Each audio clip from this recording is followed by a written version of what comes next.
भविष्यवाणियों की पुस्तक में से आज के वचन को पढ़ते हैं।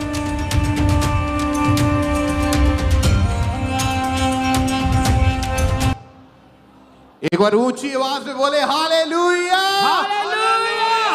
अपने हाथों को उठा के ऊंची आवाज में हालेलुया। हालेलुया। कितने सन आनंदित है परमेश्वर की हुजूरी में। आज आप देखेंगे परमेश्वर के बड़े और अद्भुत कामों को अपनी जिंदगी में होते हुए यीशु मसीह के नाम में। आइए हम मेरी भविष्यवाणियों की पुस्तक में से परमेश्वर के वचन को पढ़ेंगे। और आप जानते हैं कि ये पुस्तक जिसको परमेश्वर के दास के द्वारा जो स्पेशल टीचिंग है बाइबल के बेस के ऊपर जो लिखी जाती है और हर महीने सालों से हर महीने आप तक पहुंचाई जाती है, जिसके द्वारा आपकी आत्मिक उन्नति होती है, स्पिरिचुअल ग्रोथ होती है, आपको परमेश्वर बुद्धि देता है, परमेश्वर आपको आगे बढ़ने का जज्बा देता है, आगे बढ़ने का ज्ञान देता है। तो इसी मेरी भविष्यवाणियों की पुस्तक में से हम परमेश्वर के वचन को पढ़ेंगे। मसीहियत की नींव को मजबूत करें। पहला कुरिन्थियों 2 अध्याय उसकी 12 आयत में लिखा है, परंतु हमने संसार की आत्मा नहीं परंतु वह आत्मा पाया है जो परमेश्वर की ओर से है, कि हम उन बातों को जाने जो परमेश्वर ने हमें दी है। सब कहें आमीन। मेरे प्रियो, अगर आप मसीह जीवन से प्यार करते हैं तो आपको मसीह में गवाह बनने के लिए परमेश्वर में बढ़ना पड़ता है, क्योंकि बढ़ना जीवित होने की निशानी है।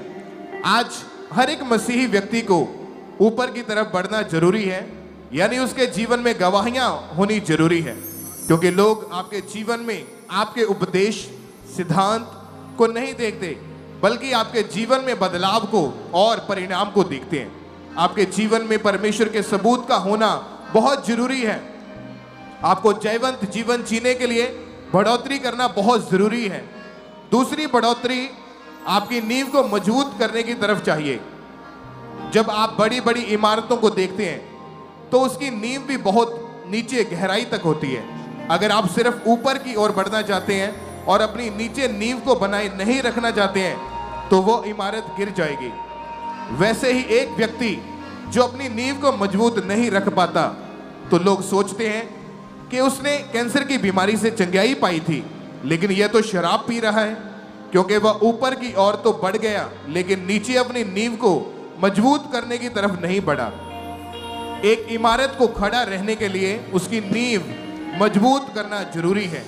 आज कुछ मसीही लोगों की जिंदगी में नींव है, वह आत्मिक जीवन व्यतीत कर रहे हैं लेकिन वह गवाहियों को, चंगाई को नहीं चाहते। वह इस इमारत की तरह है जिनकी नींव को बनाकर छोड़ दिया गया है।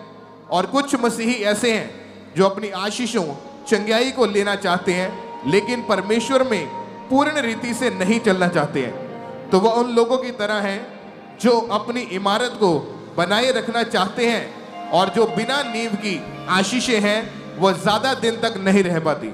आपको अपनी बुलाहट को पूरा करने के लिए और अपनी नींव को मजबूत रखने के लिए परमेश्वर के आत्मा की जरूरत है। और दूसरा, वचन की। जब परमेश्वर ने पौलुस को बुलाया कि तू मेरा एक चुना हुआ पात्र है, मैं तुम्हें इस्तेमाल करूंगा, तो परमेश्वर ने कहा कि जाओ और पूरी दुनिया में सुसमाचार सुनाओ, लेकिन उसे कौन सी जगह पर सुनाना है यह सिर्फ पवित्र आत्मा ही बताता है। पौलुस के पास पवित्र आत्मा था, तभी पौलुस पवित्र आत्मा की आवाज को सुन पाया। उसी तरह जब आपके पास पवित्र आत्मा होगा तब वह आपको बताएगा कि आपको कहां जाना है। लेकिन अभी भी आप सिगरेट और शराब पी रहे हैं और व्यभिचार कर रहे हैं, तो फिर पवित्र आत्मा आपको सही मार्गदर्शन नहीं दे सकता।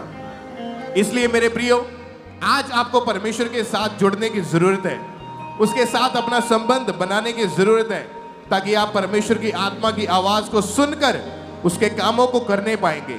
और जब आप पवित्रताई में और परमेश्वर के साथ संबंध में मजबूत होते हैं तो परमेश्वर आपको आशीषित करता है, बढ़ाता है।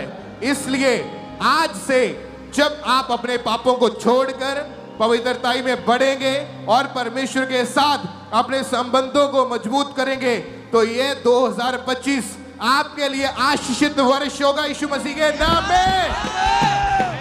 हालेलुया।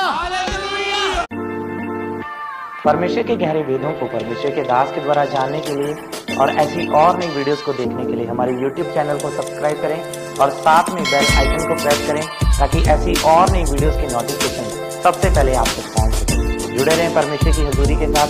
God bless you.